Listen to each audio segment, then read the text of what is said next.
Hello everybody and welcome back to the Sammy Snake Racing YouTube channel. My name's Sam, aka Sammy Snake, aka the fastest snake in the world. And today we've got a lap guide to help you earn those 2 million credits in the latest time trial, which is in the Nurburgring GP layout in the Mazda RX-7. It's a bit of a drift machine and there are some tricks and tips to gearing here. So I feel this video will be very helpful to a lot of drivers out there. So let's jump in and see what needs to be done to get those 2 million credits. Okay, so first of all, we're going to find the time trials in the top right hand menu on Sport. On the right hand side, we'll see the Nurburgring GP and the Mazda just there. And we can also see that I have set a time that is P5 in the world at the moment with a 2:01.9. So let's jump into the replay and see if we can't teach you what you need to know to get those 2 million credits yourself. So one of the first things you actually want to do is make sure you exit the final corner in 4th gear. Take a wide entry early into 4th gear, extremely aggressive on the accelerator, as changing gears in this car takes time. So actually coming out in 4th gear is faster, believe it or not. Now coming up to turn 1, the first braking marker is this black patch of tarmac just before the grass. I want you to brake as you get in line with that. And then keep it to the left hand side, very minimal trail braking into this first corner. Only as you get very close to the apex do you start to lift off and let the car almost coast round, trying to get as close to that wobble knob as much as possible, and then gently feed the throttle in 2nd gear. Now head over to the right hand side of the track and we see that post there. As soon as that leaves your screen, I want you to dab on the brakes, turn in, coast, and try and maintain an apex speed of over 65 miles an hour. As soon as you see that marshal box right in front of you, that's when you can start getting back on the accelerator smoothly in 3rd gear. Try not to get your tyres on the right hand side of that green turf. That is also your braking marker. A car's length before the end of that, we get on the brakes. Now also be careful not to get your left hand tyres on that grey part next to the red and white curbs. That will invalidate your lap.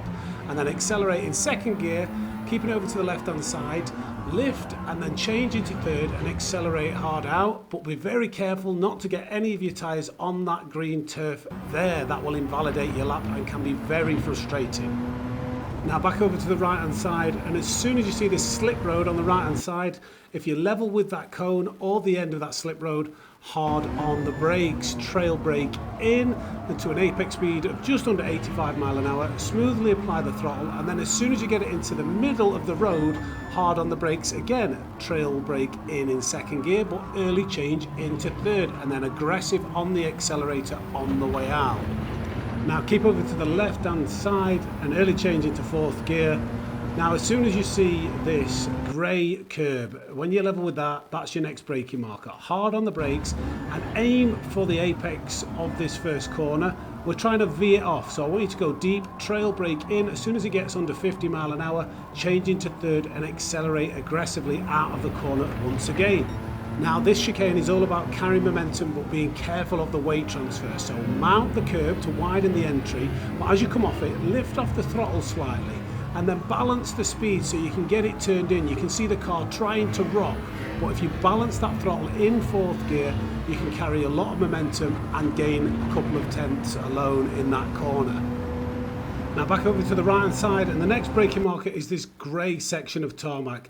As soon as you level with that, hard on the brakes and then trail brake and cut over the curb. Get 2 of the tyres on that green turf under 75 miles an hour, accelerate out and then straight back over to the left hand side. As soon as you get it over to the left hand side of the track, trail brake in only 50%, trying to maintain as much apex speed as possible before changing into 4th gear and accelerating hard. Now all the way down this straight, keep it in 4th gear. Even though this car is a short shifter, it takes time to change gear, so keeping it in 4th is faster. Now this next braking marker is the 100. Now I want you to brake 10 yards before there. You can see the brakes are already being put in. It's better to brake earlier rather than late for this corner, as we're trying to set this car up for the exit. You can see we get the car under 55 miles an hour and we get it in a straight line, aiming to be to the left hand side of that red knob highlighted there. Hard on the accelerator in 3rd gear for the exit. Now keep the car over to the left hand side, and what you're looking for a brake marker here is this barrier. As soon as that red and white barrier leaves your screen, on the brakes, but try not to go to 100% as you go over that curb. 50% braking all the way around, feather the throttle in second, and then for the exit change into third and accelerate hard. Now again, keep this in third gear until you cross the line, as it will lose you time changing into fourth. And that was good enough for a 201.9. Okay, now let's have a look at that lap from the chase camera perspective with kilometers an hour. I am aware not everybody uses miles per hour, so let's have a look at what that looks like in kilometers, and also in a different view for people that don't use the bumper cam. Now, like I said at the beginning of the video, the gears are really essential to get a good time. I have to admit, I had a quick go this morning and I set a 203.5, not realizing that you weren't supposed to rev the car out. So once I saw that it was a short shifter, I managed to knock 1.6 seconds off my time. So it really is essential that you use these gears to get the best possible time. It is a fairly challenging circuit with this car, as particularly on wheel, this is a handful. It loves to spin the back tyres, and as soon as you get it sliding, you are losing time. I believe that controller players may have a little bit of an advantage. I have noticed the fast controller players are dominating the leaderboards at the moment, and that is because there is a level of counter steer assist built into the game when you play on controller. So having that advantage allows people with controller to not be so concerned with how much of a handful this car is when you get on power, which is going to make it quite difficult for the wheel users to be as precise as you need to be to carry the speed and momentum without getting that slide and losing time.